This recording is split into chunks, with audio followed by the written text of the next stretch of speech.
Hello বন্ধুরা, তোমরা সবাই কেমন আছো? আশা করি ভালো আছো। আমি বেশি একটা ভালো না, দেখো শরীর ভীষণ খারাপ, দেখলেই বুঝতে পারবে। তো আজকে দেখাচ্ছি মন্দিরটা কীরকম, এই কয়েকদিন কীরকম ছিল, আজকে কীরকম কমেন্টে জানি। আজকে একদম ফাঁকা, মানে সব ঠাকুর কালকে তো বিসর্জন দিয়ে দিছি, শুধু 3টা ঠাকুর আছে, সরস্বতী, গণেশ আর বিশ্বকর্মা। আর পাথরের আছে, এই যে দেখো।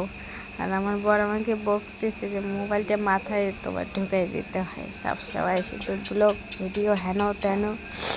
তো পুরো মন্দিরটা দেখো ফাঁকা, এই যে ফাঁকা আসনগুলো পড়ে আছে। তো কালকে না পরশু দিন পূরণ হয়ে যাবে।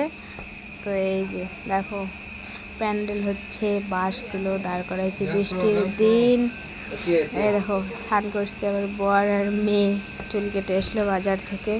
এই যে প্যান্ডেলের লোক দাঁড়িয়ে আছে এখানে আগুনের মধ্যে, কতগুলো বাঁশ যে প্লাস্টিকগুলো দিবে এদিকে উপরে, নাহলে বৃষ্টি পড়লে জল হবে আবার।